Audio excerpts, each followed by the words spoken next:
universe really isn't that complex. Every time I speedrun Fate Extra, I get people in the comments and chat going, "Corvina, please explain Fate. It feels very complicated and I want it to make sense." Well, I'm here to set the record straight.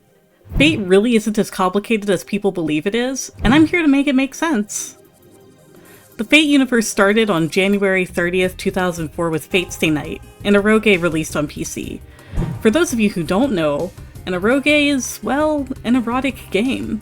I feel like a lot of people know this, but yes, Fate started as a hentai game, as they're more commonly known in the West. Not to say that it's exactly, titillating, but Fate really didn't become popular because of its H scenes. Far from it. It became popular in spite of them. You see, buried underneath the promise of King Arthur smut was a game about trauma and how to cope with it, ending with hopeful notes despite loss, tragedy, and PTSD. Also, there was King Arthur smut, for those of you who have an Arthurian lore boner. But this isn't a video analyzing Fate Stay Night. You didn't click on it for that reason. "Corvina," you cry, "you promised to make Fate make sense." And by God, is that what we're going to do? Let's take a look at the official reading order, shall we? You start with Fate Stay Night, which is coming to Steam in English, by the way.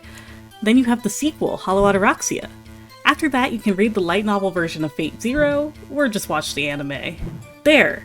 You have successfully understood Fate Stay Night in its entirety! Congratulations! You did it! Now you too can go out into the world and cry out that you got into Fate. But you don't want to read. You want to watch anime. I know this because this is the most common argument about why Fate is complicated. There's so many anime and your friend swears by starting with Fate Zero while your other friend started with Unlimited Blade Works and your boomer friend started with the 2006 anime adaptation of Fate Stay Night and yet another friend started with Carnival Phantasm. There's so much to choose from and no one seems to agree on where to start. So let's break it down. The original Fate Stay Night visual novel is made up of 3 routes in this order. The Fate route, the Unlimited Blade Works route, and the Heaven's Feel route. So logically, the best starting point would be the 2006 anime, which covers the Fate route, right?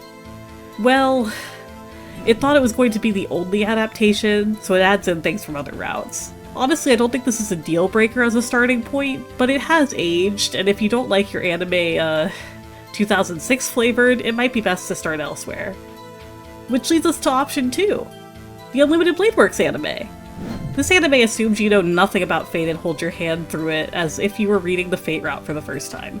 It does an excellent job of covering most of Unlimited Blade Works, and while I think Innocent Adaptation is flawed, it has the kinoko nasu stamp of approval, and if you're desperate to never lay your eyes on words, that's probably the best starting place you're gonna get. But what about Fate Zero, you might ask, knowing that everyone and their mom has recommended that to you as a starting point?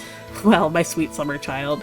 Fate Zero is a prequel. Fate Zero assumes you've read Fate Stay Night. Fate Zero not only spoils major parts of Fate Stay Night, but also loses a ton of meaning behind it if you watch or read it before Stay Night. It's basically the equivalent of watching the Star Wars prequels first.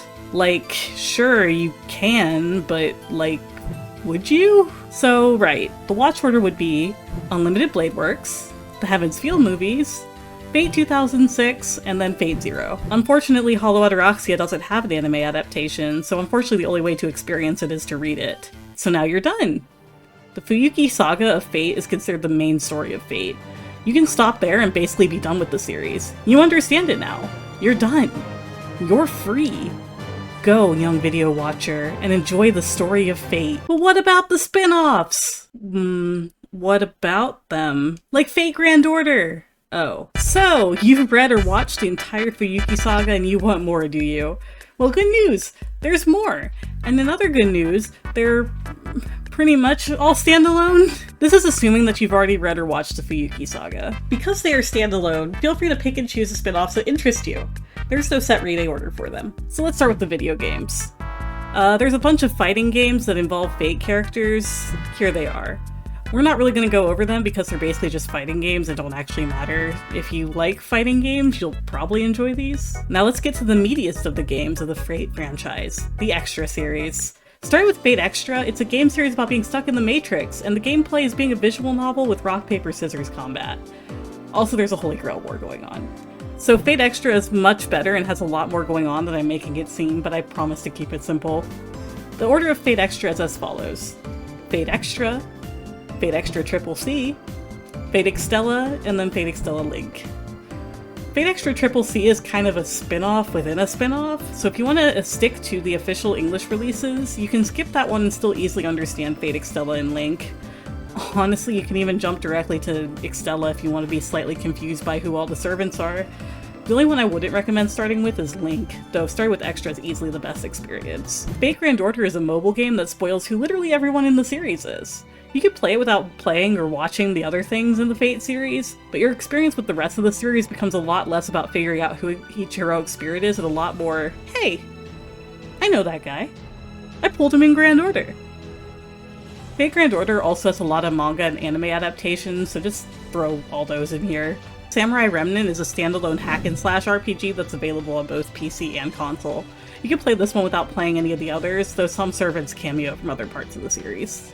And now, for the anime, manga, and light novels. Emiya Gohan, or Today's Menu with Emiya Family, is a slice-of-life cooking manga set in the same timeline as Hollow Ataraxia. It's a wholesome and chill manga where literally nothing goes wrong. Honestly, this is one of my favorite pieces of Fate media, and it received an anime adaptation by UFO Table that's available on Crunchyroll. Fate Apocrypha is an anime series that was originally pitched as an MMO. It's about a Holy Grail war where instead of an elimination battle between single mages, it has basically become a team sport. This is where Astolfo is from. You know Astolfo, you've seen them online. Prisma Ilia is an anime of all time. I tried watching it once and then never did again. But if you like magical girls, I guess it's worth trying. A quick rundown of every other Fate manga / light novel. Prototype is a manga series about the original version of Fate Stay Night that Nasu wrote in high school. In it, the main protagonist is a girl and Saber is male, along with other changes to the overall plot. Fate Strange Fake, aka What If the United States Had a Holy Grail War. Fate Type Redline is a manga about a boy who goes back in time to one of the Holy Grail Wars after reading a light novel about it. It features characters in a more serious scenario based on Koha Ace, a parody manga featuring Type Moon characters. Fate Requiem is a story set in a universe where everyone in the world except for one girl has a servant, after multiple Holy Grail Wars happen at the same time. It takes place after the Holy Grail War. Fate Lost Njeinhar, which I am pronouncing completely wrong, is set in 21st century Scandinavia and focuses on servants that fight as duos. It is set in the Apocrypha timeline. The Case File series is a light novel, manga, and anime about Waver Velvet, a character from Fate Zero. It also features other Type Moon characters from other works such as Kara no Kyokai. It deals with supernatural mysteries and is a detective story. Like almost every other spin-off, it is set in the same universe as Fate Stay Night and thus directly references it and Fate Zero. And that's basically all of it. See? Fate isn't that complicated, right? I hope this guide helps you get into Fate, and remember, always start with Stay Night.